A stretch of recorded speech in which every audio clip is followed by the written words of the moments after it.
어찌 좋은 친구인지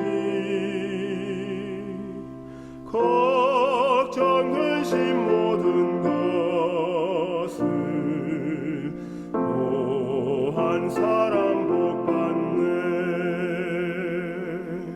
주께 보지 않는 고로 복을 얻지 못하네.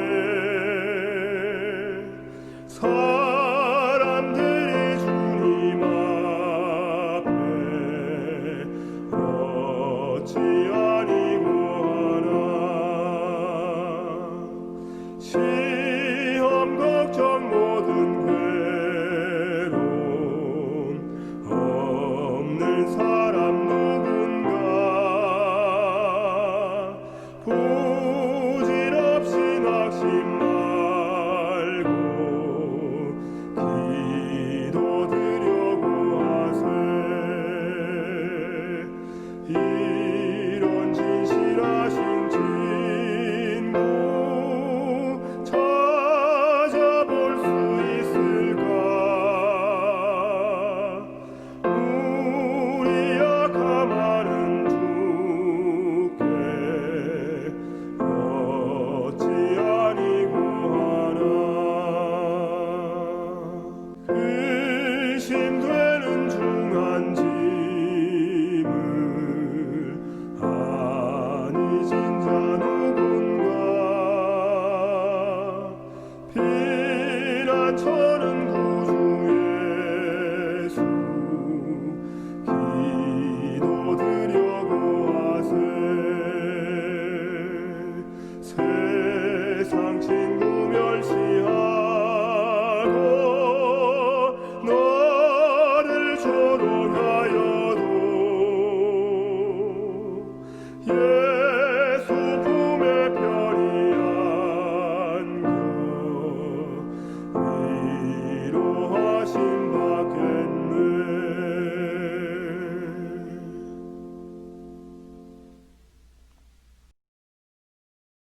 고마우신 하나님, 우리 아버지, 오늘도 다시금 성령 하나님의 역사를 간구하오니 거룩하신 하나님의 역사와 은혜가 말씀을 전하는 저와 또 말씀과 함께하는 우리 온 청중들의 마음 가운데 함께하여 주시옵기를 예수님의 이름으로 간절히 기도하옵나이다. 아멘.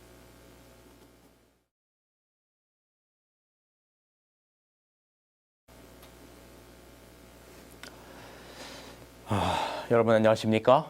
오늘 저는 온라인 전도의 둘째 날 아담의 발자국에 자신을 두신 여자의 후손이라고 하는 제목으로 말씀을 드리도록 하겠습니다.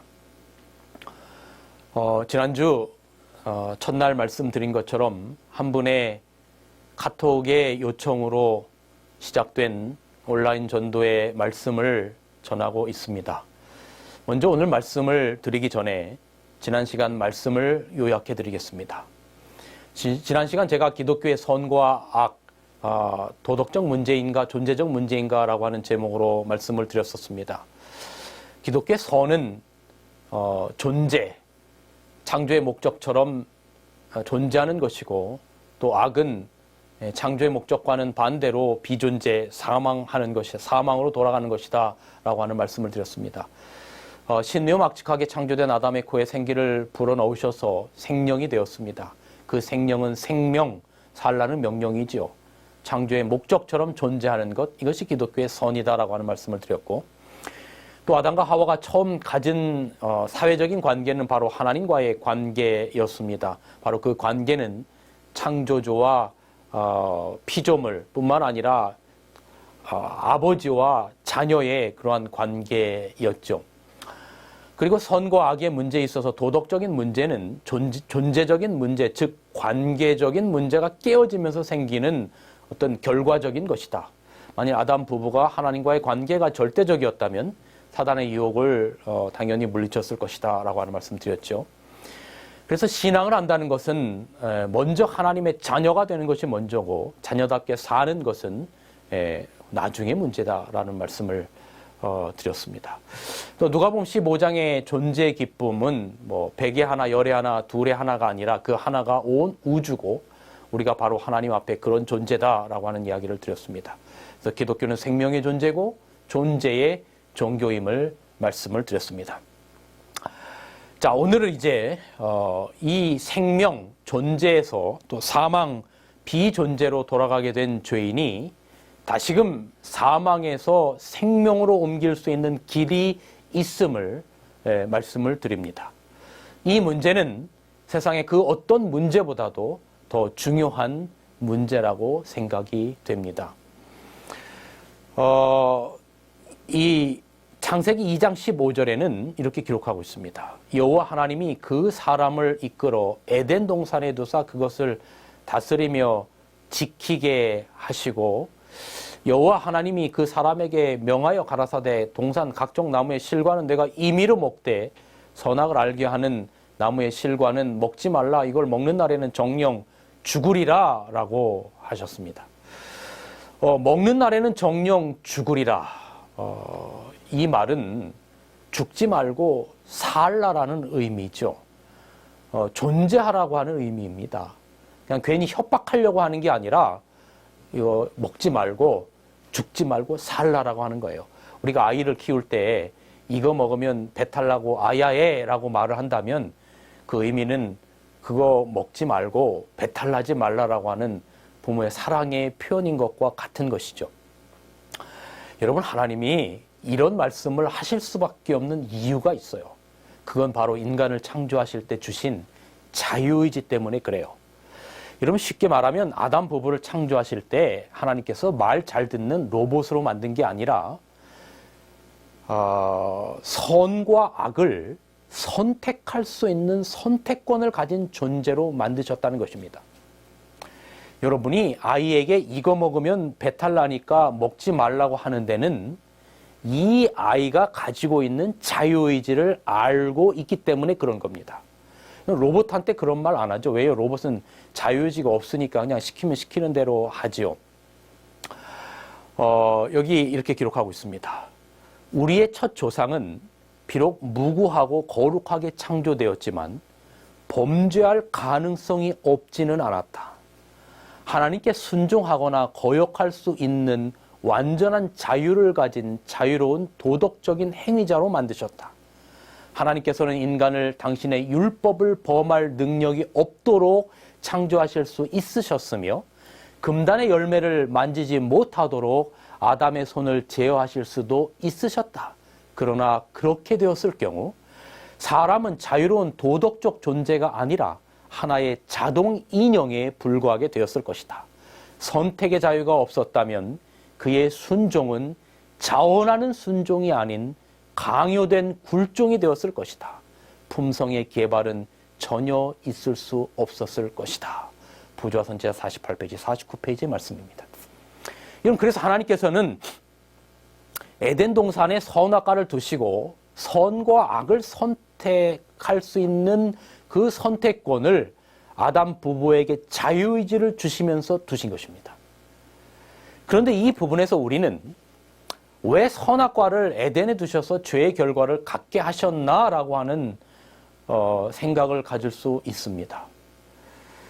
여러분, 모든 자유에는 책임이 있어요. 그 책임이라는 것이 에덴에서는 선악과를 먹지 않는 완전한 순종이었어요. 이게 부조화 선지자 49페이지, 완전하고 영구적인 순종이 영원한 행복의 조건이었다. 이 조건 아래서 그는 생명나무에 접근할 수 있게 된 것이었다. 선악과를 먹지 않는 것, 이것이 바로 에덴의 율법, 원 언약, 오리지널 커버넌트였던 것입니다. 그걸 먹지 않으면 영원히 산다라고 하는 것, 그러나 먹으면 죽는다고 하는 것, 이것이 원 언약이었어요.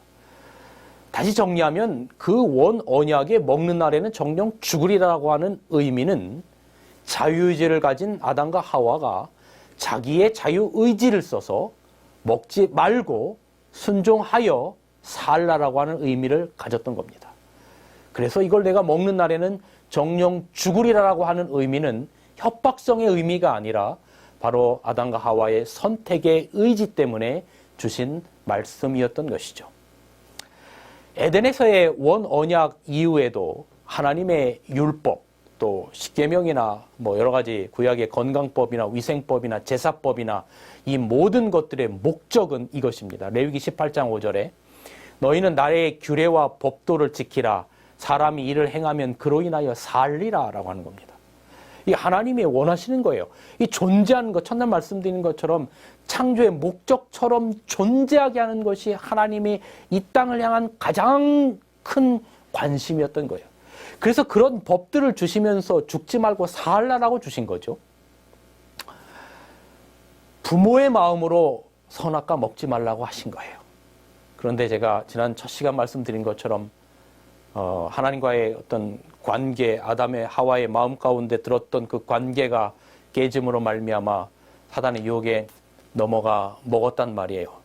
하나님이 이거 왜 먹지 말라 했지? 이거 먹으면 뱀의 말처럼 정말로 내가 하나님처럼 될까봐 그거 막으려고 먹지 말라고 하신 건가라고 하는 생각이 들기 시작한 거죠. 하나님과의 관계에서 틈이 생겨져 버리니까 이제 뱀이 이간질한 겁니다. 그래서 하와가 먼저 먹고 아담에게 그 선악과를 줄 때 이것이 얼마나 심각한 상황인지 아담은 알았어요. 여러분 혹시 남자분들이 이 말씀을 보신다면 여러분 그 선악과 여러분의 아내가 하와가 주는 선악과 먹어야 합니까? 먹지 말아야 합니까? 남자분들 한번 대답해 보십시오. 제가 전도회를 할 때는 실제 오프라인 전도회를 할 때는 남자분들에게 이렇게 묻습니다. 그러면 많은 분들이 안 먹겠다 그렇게 말하죠. 네, 저 같아도 안 먹을지 모르겠습니다. 네, 먹지 말아야 하는 것이 정답이었겠죠. 그런데 아담도 그것을 먹었어요. 아담은 먹지 말아야 했는데, 야, 내가 이미 하와는 먹었고 죄의 삭은 사망이라고 하는 것을 아담은 알았어요. 그 언약을 알았다 그랬어요. 야, 그런데 아담의 마음 가운데 이런 생각이 드는 거예요. 이 여자가 없으면 차라리 죽는 게 낫다. 이런 생각 가지고 먹은 거예요. 여기 놀라운 말씀이 있어요. 부자 선지자가 이렇게 기록합니다. 창조주께 대한 사랑과 감사, 충성, 이 모든 것은 하와에 대한 사랑에 눌리어졌다. 그 여자는 아담 자신의 한 부분이었다. 그러므로 그는 이별한다는 생각만 해도 견딜 수가 없었다. 아담은 그 하와와 운명을 같이 하기로 결심하였다. 그 여자가 죽어야 한다면 그도 여자와 함께 죽을 것이었다. 이렇게 선악과를 먹었어요. 자, 선악과를 먹는 날에는 내가 정령 죽으리라. 도덕법입니다.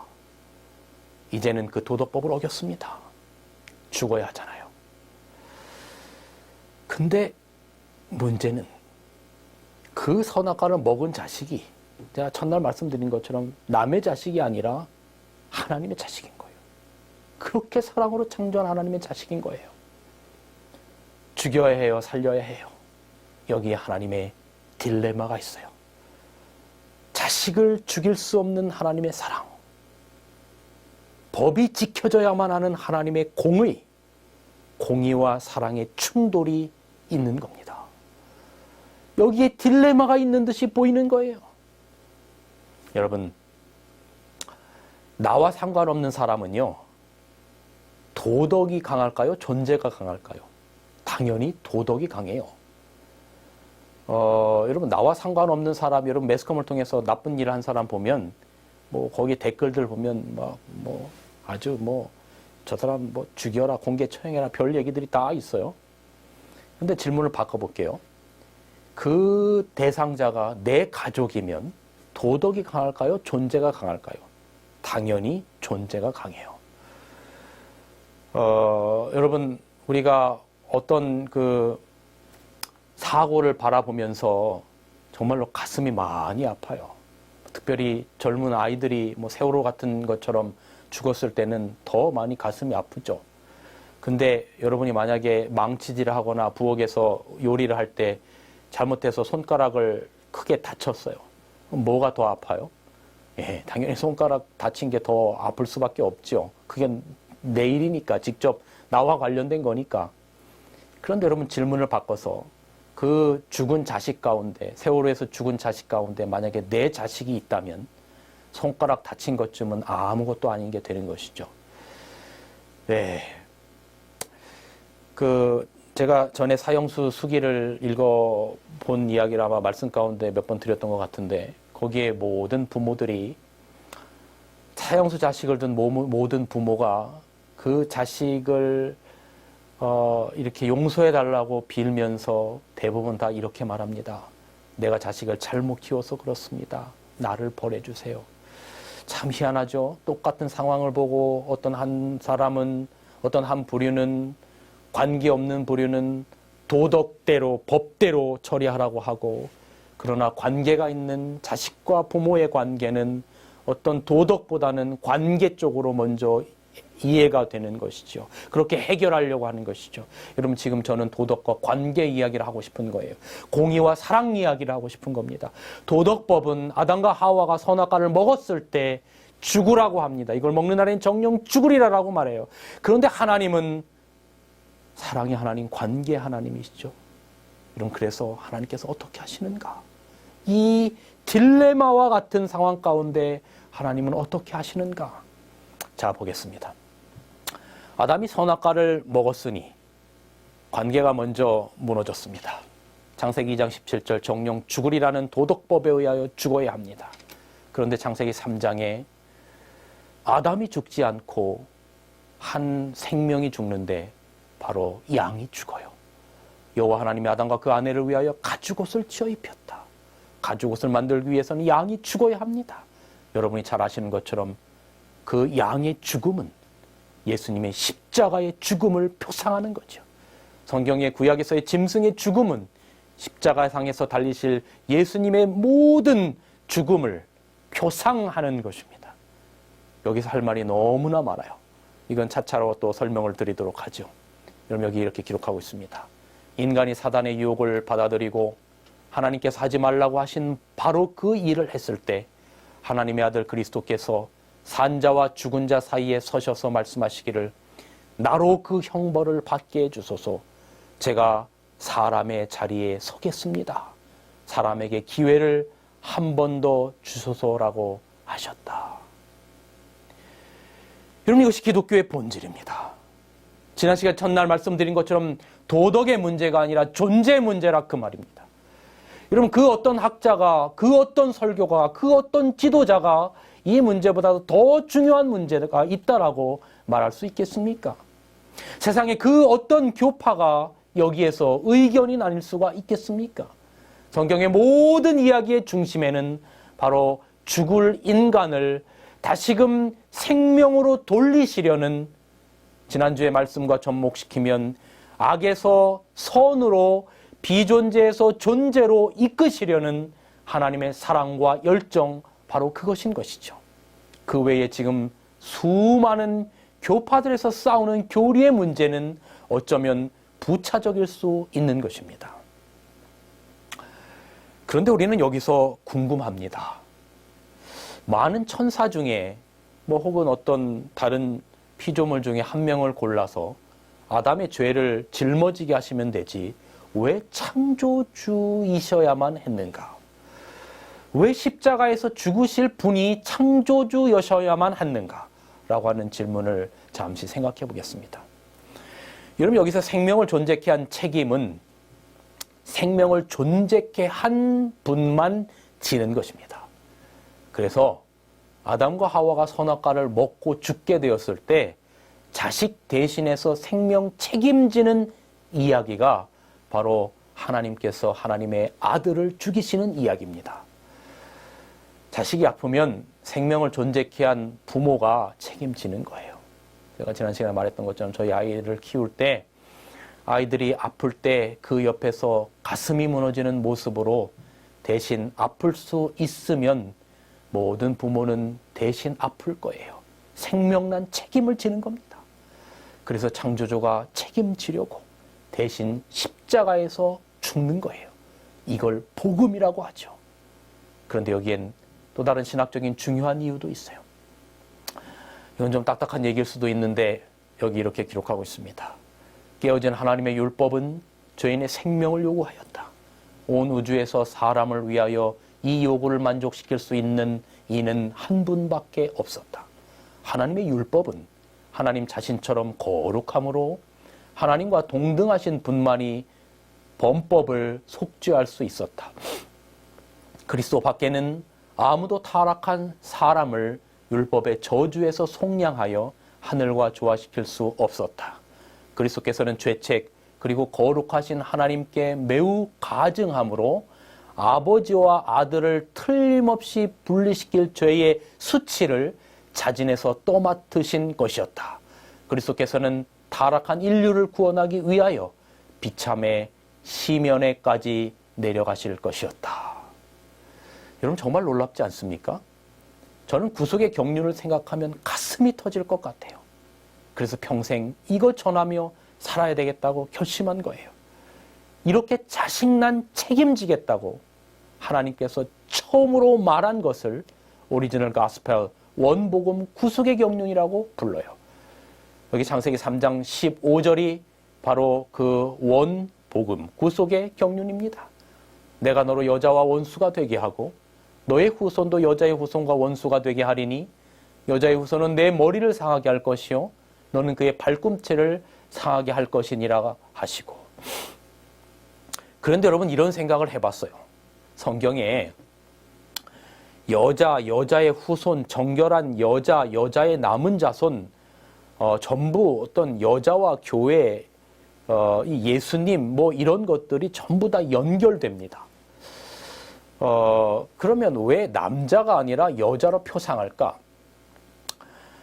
여러분 성경에 신학적으로 남자의 씨, 아담을 남자의 대표로 보죠. 그래서 아담의 씨는 남자의 씨예요. 근데 아담은 선악과를 먹은 이후로 아담의 옆구리에 있는 모든 인류는 전부 다 죽은 겁니다. 로마서 5장의 대표성의 기별이에요. 그래서 남자의 씨, 아담의 씨는 전부 다 죽은 거로 봅니다.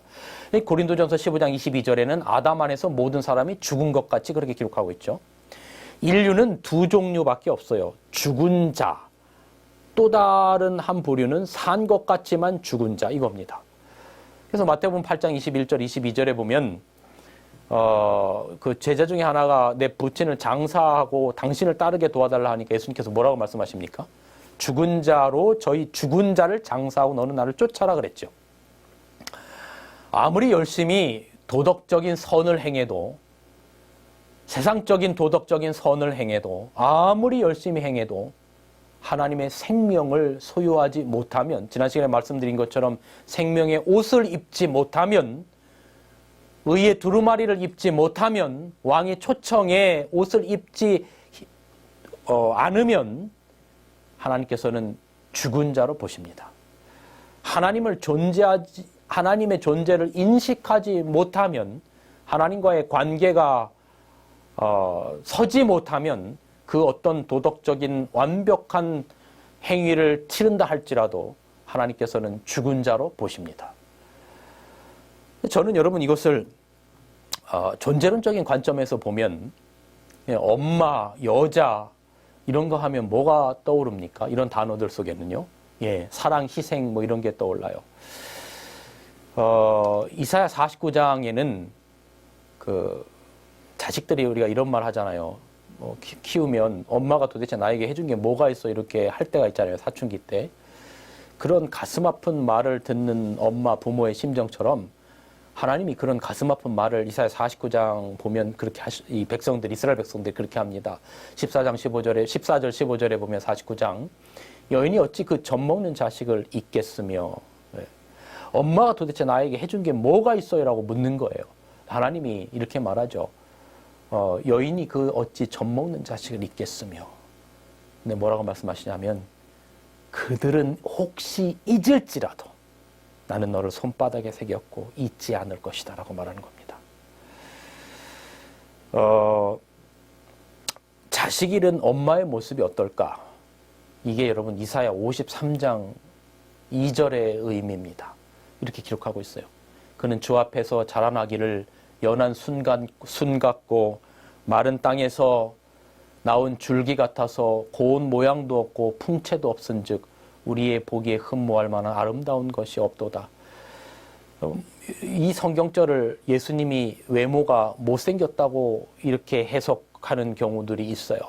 여러분, 이것은 예수님의 외모가 못생겼다라고 하는 그런 의미로 바라보는 것보다는 뭐 별 볼 일 없는 외모로 이 세상에 오셨다는 것으로 해석하는 것보다는 바로 자식 잃은 부모가 자식 찾으러 이 땅에 온 부모의 모습으로 보는 것입니다.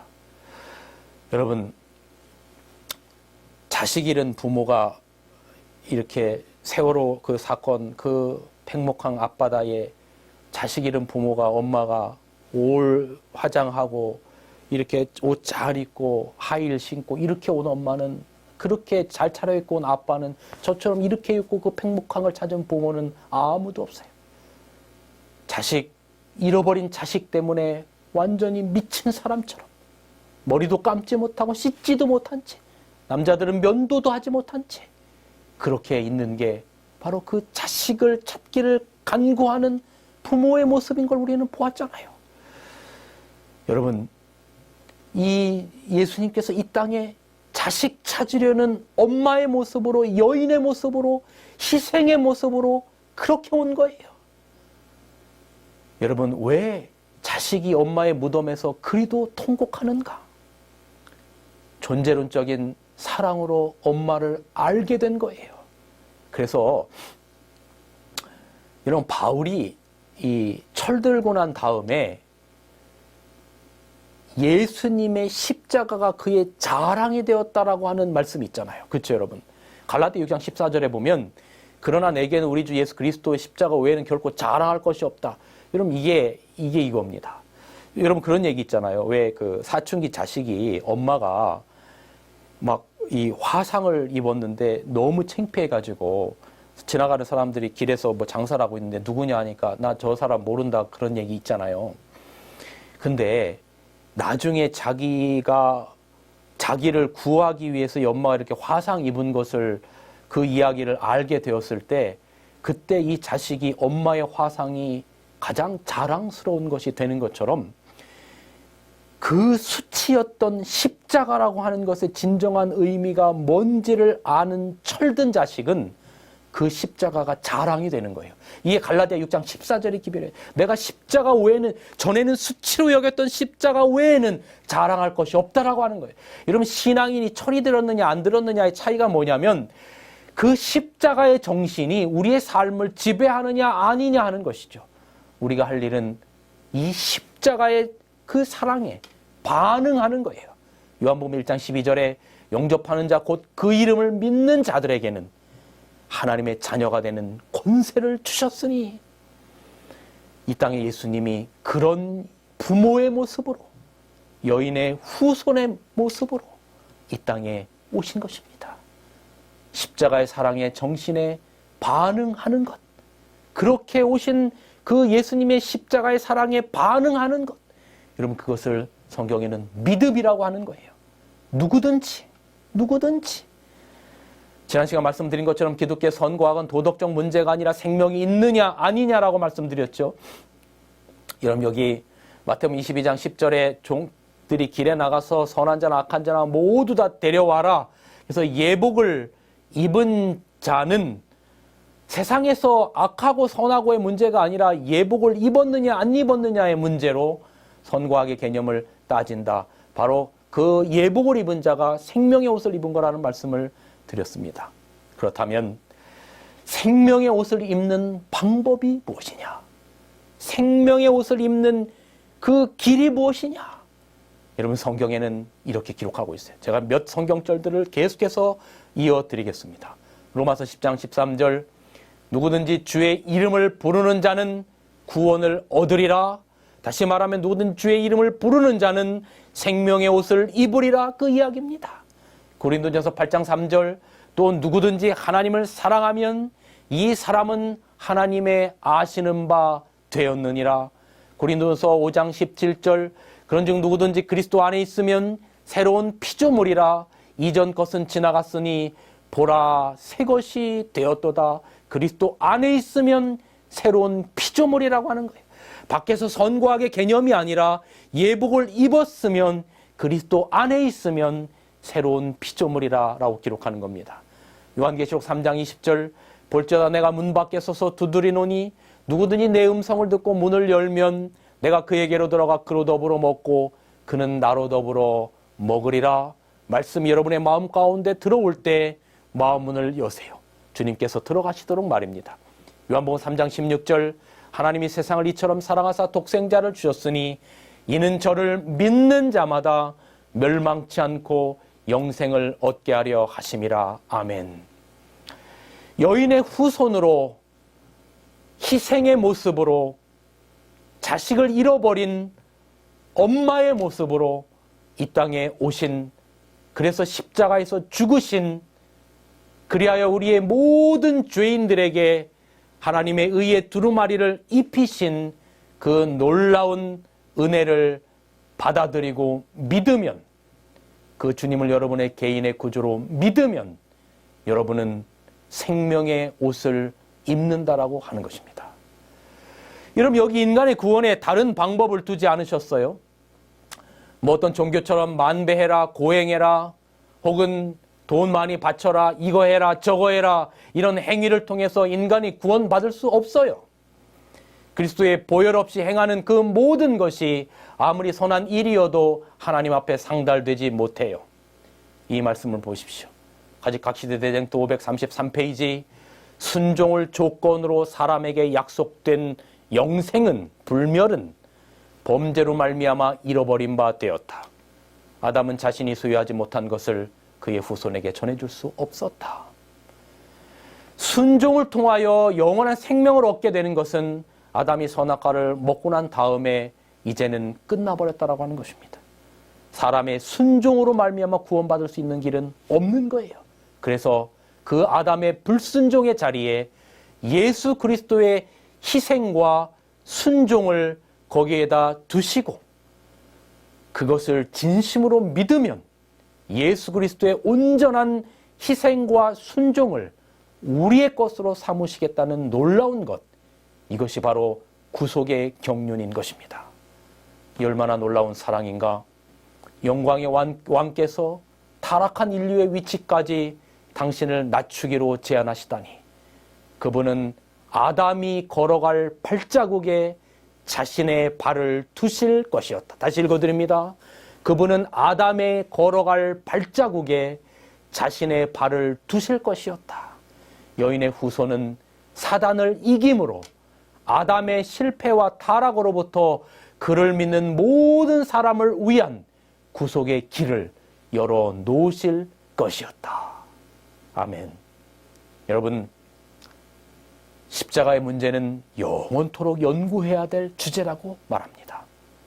하늘도 빛을 잃고 구름으로 가려우신 그 칼보리 언덕, 거기서 누구든지, 그 누구든지 안에 여러분이 들어가실 수 있도록 하나님의 아들 예수 그리스도께서 얼마나 간절하게 호소하셨는지 아십니까?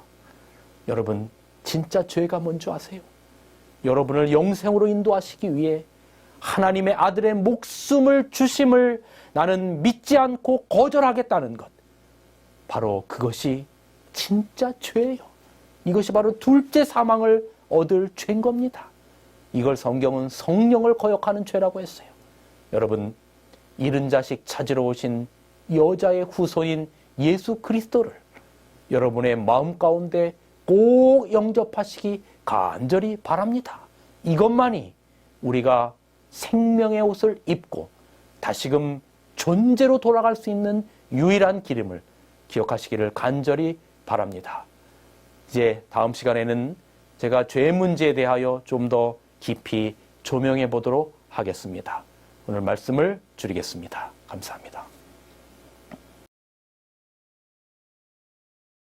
거룩하신 하나님, 우리 아버지, 우리를 다시금 존재케 하시기 위하여 하나님의 아들 예수님께서 창조주로서 생명난 책임을 지시기 위하여 이 땅에 여인의 후손으로 자식 잃은 부모의 모습으로 오셔서 인류를 구원하시기 위하여 희생적인 삶을 사시다가 마침내 십자가에 죽으시고 부활하심으로 말미암아 그리스도를 영접하고 개인의 구주로 영접한 자들에게 영원한 생명의 의의 옷을 입히시겠다고 약속하신 그 약속을 다시금 저희가 믿고 바라면서 이 세상을 살아갈 수 있도록 하나님 축복하여 주옵소서. 주님의 선하심과 인자하심이 우리 모두와 함께 해주시옵기를 예수님의 이름으로 간절히 기도하옵나이다. 아멘.